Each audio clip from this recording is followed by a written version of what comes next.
Endi opa-singillarimiz har kuni hovlini shipirishi, ya'ni tozalash shart emas, chunki hovlilar top-toza bo'ladi.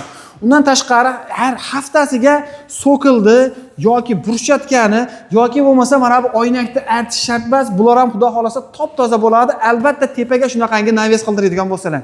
Ko'rib turibsizlar, Bag'dodlik ustakalarimiz O'zbekiston tumaniga yana bitta oshxonaga desak ham bo'laveradi, naves qilib berishibdi. Uzunligi 9 metr, eniga 7 metr. Общий kvadrati 60 kvadrat joyga Lexanli lazerli variantda naves qilib berishibdi. Kimga shunaqangi xizmatlar kerak bo'ladigan bo'lsa, agarda shu holatda bo'ladigan bo'lsa, eng nima deydi, hozirgi kundagi trenddagisi ekan, eng zamonaviysi ekan, 1 kvadrati 550 ming so'mdan ekan. Yo, menga arzonroq Lexan naves kerak deganlarga 400 ming so'mdan 550 ming so'mgacha har xil variantlari bor ekan. Undan tashqari shumkali naves degani ham bor. Uni narxi arzonroq bo'ladi, ya'ni 270 ming so'mdan bu yoq o'sha 400 ming so'mgacha zakaz beraverasizlar. Bu narxlarning ichiga ketyapti turgan materiali, ustaxsi hamma yo'q ichida 1 kvadratini bitishini aytib beryapmiz. Общий summasi 33 million so'mga bitgan naveslarni ko'rib turibsizlar. Videomiz oxirida bitta like bosib tanishib birishlariga jo'natib qo'yasizlar.